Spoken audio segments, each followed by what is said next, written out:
اب عقیدہ اور بلیف سمجھیے گا. ابن حجر اسقلانی نے اس کو بیان کیا اور دیگر محدثین اور فقہاء اور ائمہ عقائد نے اس کو بیان کیا ہے کہ مومنین کی ارواح علیین میں ہیں اور کافروں کی روحیں سجین میں ہیں، جیسے میں نے ابھی مقامات ذکر کی ہیں دونوں. اس کے باوجود روحیں جس مقام پر بھی فائز ہوں، جہاں بھی ان کا ٹھہراؤ ہو یا ٹھہرائی گئی ہیں، ہر روح کا تعلق جسم کے ساتھ قائم رہتا ہے.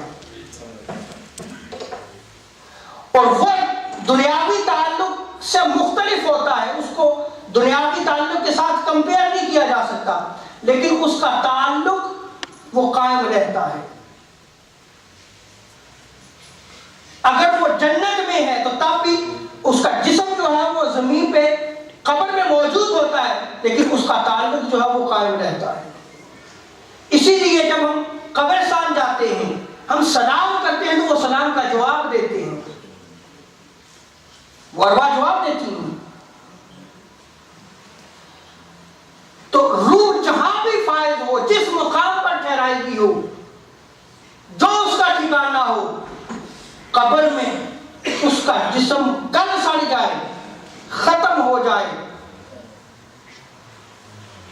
تب بھی جو ہے وہ اس کا تعلق ایک ذرہ جو ہے محفوظ رہتا ہے. اس ایک ذرے کے ساتھ اس کا تعلق جو ہے وہ رہتا ہے.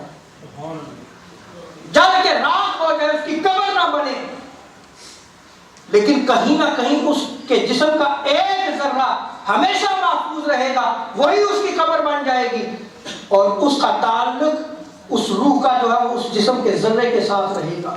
اور یہیں سے اس کا عذاب اور ثواب ہے.